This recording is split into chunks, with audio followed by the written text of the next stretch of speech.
Hello everyone! Sa sobrang dami kong ang gamit, hindi ko na alam kung paano ko sila aayusin. Mga naipon kong makeup, pabango, at pati na rin mga skincare. Buti na nga lang, wala akong gala ngayong araw, kaya naman nagka-time akong ayusin yung mga gamit ko. At meron pa pala akong isang box na dumating, papakita ko sa inyo.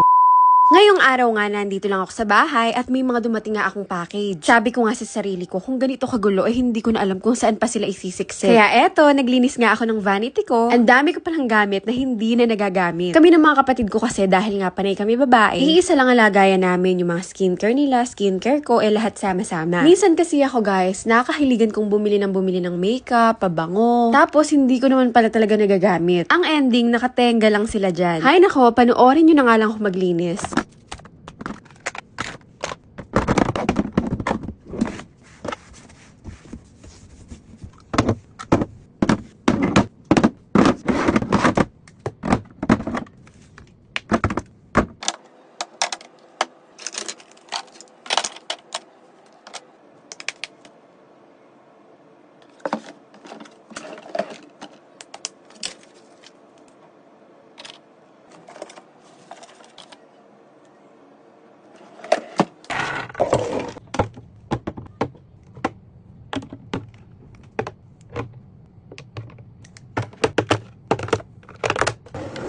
Meron na akong dumating na package mula sa Linis and More. Bumili kasi ako ng mga mini perfumes para pag-aalis ako may nadadala ko. Kaya mga mini sa mga binili ko kasi gusto ko yung madali ko lang nadadala. Check niyo yung page nila guys, ang dami nilang tinitinda.